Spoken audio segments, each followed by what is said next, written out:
I will introduce to all of you our website.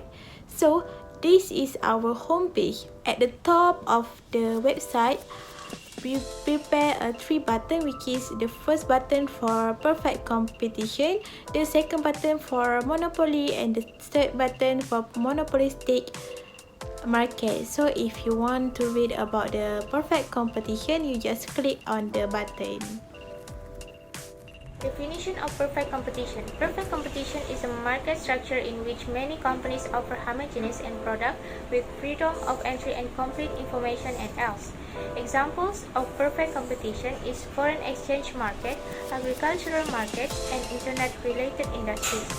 There are 4 features of perfect competition. Firstly, all firms produce an identical or homogeneous product, freedom of entry and exit, there is perfect information, and all firms are price takers.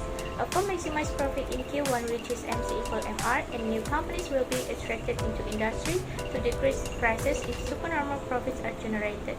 Effect: if a fall in demand is, the price will drop if there were a fall in market demand. The definition of monopoly is the market with only a single firm as the producer of certain goods and services for the entire market. A typical example would be the utility companies for water and electricity. Next, a monopoly is also a firm that does not have any close substitute, which means they have the monopoly power. Hence, the prices provided by the producers are higher than the marginal cost. In most cases, consumers cannot change to another producer in the same market. Consumers can only choose to purchase with the price charged or not to purchase at all. There are 4 sources that strongly affect monopoly power, which are economies of scale, economies of scope, cost complementarity, and lastly, patents and other legal barriers. Next is maximizing profit. Maximizing profit means monopoly firms will always make attempts to maximize the profit that they can get from marginal revenue, profit maximization under monopoly, and also absence of supply curve. There's also have implication of entry barrier that we can get is monopoly firms may earn positive economic profits or even zero economic profits.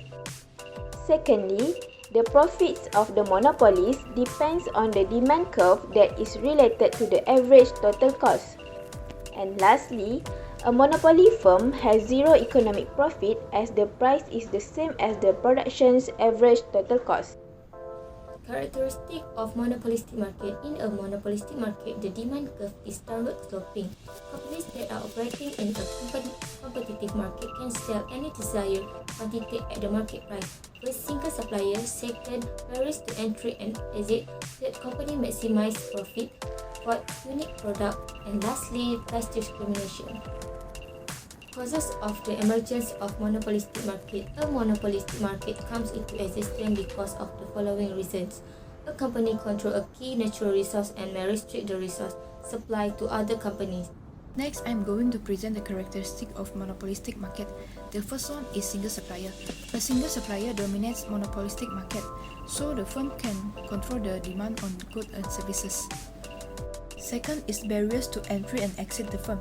There are barriers and restrictions to enter the firm such as patent, government copyright, and others. And the last one is price discrimination. It can be occur when the firm sells the same product to different buyers at different prices. What other people can get from this website? Technology has played an important role in improving and expanding education worldwide. From an educational website like this, other people or students from all around the world can gain knowledge, especially in economic topics, easily. Everyone can access the website at any time and wherever they are. But specifically for our website, other people can know what is the difference between perfect competition, monopoly and monopolistic market, and how to manage all this market. A monopolistic market and a perfectly competitive market are 2 market structures that have several key distinctions in the term of market share, price control, and barriers to entry.